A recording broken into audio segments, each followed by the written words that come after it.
Musk, Trump, and Rogan. What do they all have in common? They have the uncanny ability to stand out, build their business, and become the #1 authority to the market that they serve. Hey team, Alicia Conlin-Hurd here, and in this video, it's going to be part 1 of a 3-part private workshop that we shared with our community. And in this workshop, we were teaching people how to become the authority in their market and attract their dream clients and charge what they're worth. These are the same secrets that we've learned after working with 500 different businesses, including billion-dollar brands like Linktree and Kogan and Wayflyer across 120 different niches. It's the exact same steps that we used to go from $400 projects when we were freelancing to hitting $40,000 projects. When it comes to building your business or your agency or whatever it is, you only have 2 options. You can be a commodity or you can be an authority. And in today's video, we're gonna show you exactly how to become an authority in your niche so that you can attract those dream clients and finally charge what you're worth. Okay, so secret 1, we gotta be somebody, right? This is the first part of our formula. And just so you know, there's lots of ingredients that go into this formula, but I'm just focusing on a couple today with the short amount of time that we have. So why is this secret important to attract your dream clients? Why do you gotta be somebody? Well, we already know you're a commodity or an authority. There's no black and white, that's it. And if you're not somebody, you're just another. You're just another blank. You're just another copywriter. You're just another coach. You're just another agency. That is the worst place you can be in. And that's when you have to start competing on price over value. Okay. And so one of the big holdups we often have mentally about being an authority, right? Because it feels weird. We see people like Tony Robbins and Gary Vee, Sam Ovens, whoever, they're the authority. I can't be like them. Okay. But the secret is this: you don't have to be the best, right? That's not the goal. You don't have to be the best, but you do need to be perceived as the best for your market. So I don't know if people know much about Tony Robbins' background, but kind of back when he started and for years and years and years, he's an NLP practitioner, right? But he never finished his NLP training. Like, he never got certified. And all of these people would complain and complain that Tony Robbins, he's not even certified, blah, blah, blah. But it didn't matter because he didn't have to be the best on paper, right? No one's ever going to come and crown you as the authority. You need to crown yourself, and you need to know deep down that you help people and that you are an authority to somebody. You do help somebody. And that's what I want to get across. Otherwise, you're just another. So this was just Fiverr, Google Ads, nearly 19,000 people on here, right? Do we reckon these are commodities or authorities? Then there's web development, nearly 25,000 people. And the same for copywriters, agencies, whatever. And you might be thinking, I'm not on Fiverr, that doesn't account to me. Well, this is who your target market is comparing you to if you're a commodity. You're just another person who might be on Upwork or on Fiverr, right? You get lost in the noise.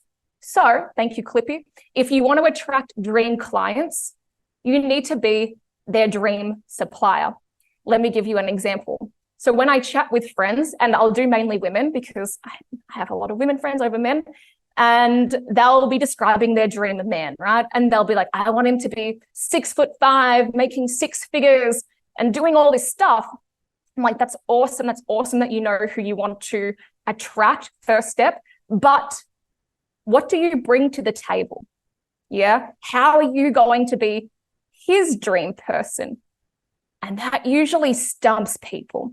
And it's the same in business. We know who we want. Sometimes we're going to work on that soon, but who are you to them, right? So we're not entitled to dream clients or money as business owners just because we exist. We have to be valuable, and it's on us to prove the value, to prove how we're different, to prove how we're the best. And once you are somebody, you can attract more dream clients and charge what we call the confidence tax. Yes, the confidence tax. What is the confidence tax? I'm glad you all asked. So let's go back to old mate Tony Robbins, right? He charges $1 million a day in my dreams, $1 million a day so there's other people that might be charging $1,000, $10,000, $100,000. Is he a million times? Is he 100,000? Is he 10 times better than those people? Maybe, maybe not, but he doesn't get paid for what he knows, right? He gets paid for who he is. Do we all agree in the chat? Does Tony Robbins, does he get paid for what he knows, or does he get paid for who he is? And we see that happen all the time, where there's people in the industries who, do you reckon Dr. Phil's the smartest doctor in the world? Do you think Dr. Oz is the smartest doctor in the world? Do you reckon they're the best? I don't think so. They get paid for who they are. So we'll give you an example a bit closer to home on this confidence tax with Bailey. So he tended for our website design, and he was easily 3 to 5 times the price of others, easily. But for us, it was a no-brainer, and we were happy to pay the confidence tax, one, because we already had a failed website design, but we still chose him because he had the authority, and were convinced he would have the solution. He was not a solution. He was not just another Webflow developer. He had the solution to help us. So we need to be the solution, right? Matt said nobody will know who the Kazoo Kid is, but I hope you do. Because wait a minute, who are you? And if you know who the Kazoo Kid is, just say yes so I have it on the record. Otherwise, I'll send you all the video to watch. Okay. Because what we need to get clear on is, what are you, good Jay? Okay, Jay's my new best friend. What are you an authority in, right? That's what we want to figure out. So right now, we're going to define what you're an authority in and what you want to be known for. Most people have never defined this, or they haven't defined it clearly enough, right? And if you're not clear on it, if you can't articulate it, if I said to you, what do you do and who do you help? If you can't give me back a 10-second succinct answer, this is for you. Because if you don't know, your market sure as hell don't know either, right? So let's think about this for a second. This is the work part, okay? When somebody thinks of blank, they think of me. So take a second to think about this. When somebody thinks of blank, they think of me. You can start writing down ideas in your worksheet. I'll give you an example. So for me, the other day, I got this message. Hey, Alicia, I hope you're going well. I wanted to connect you with a friend. He has some CRO needs. And when I think CRO, I think Alicia. This is what you want to accomplish. When somebody thinks of a problem or they're talking to somebody, they go, I know the person to solve that. I'll give you another example. So this is one of our clients, Build TX, and this is how we got this client. Somebody, his name is Felipe, was in an event in America. He lives in America. He follows me on LinkedIn, never spoken to him in my life. I don't actually think he's ever engaged with my content in his life up until this point. He's at an event, he meets Yulitsa. They've never met before. Yulitsa says, I need someone to help me with landing pages and funnels. What should I do? He says, wow, I know this great person on LinkedIn. All she talks about is funnels and landing pages. You need to get in contact with her. And that's how I got this client.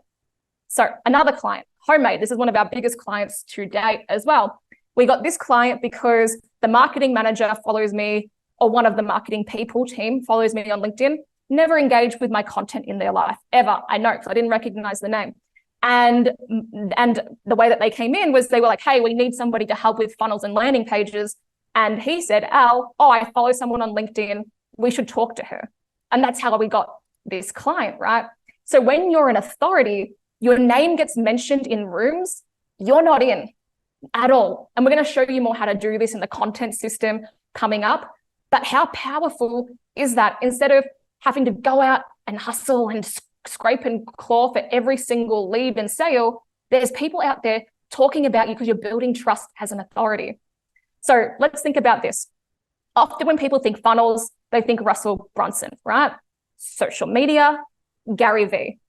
Those are pretty big examples. So let me give you a few people that I follow, and I recommended so many people to Justin. We've never spoken more than like one DM back and forth and like some comments on each other's content. That's it. I just assume he's good at LinkedIn ads because he's got a LinkedIn ads agency and he talks about it all the time. I hope he is, because I've told a lot of people. When I think content strategy, I think Melissa. E-commerce finances, I think about Matt Putra.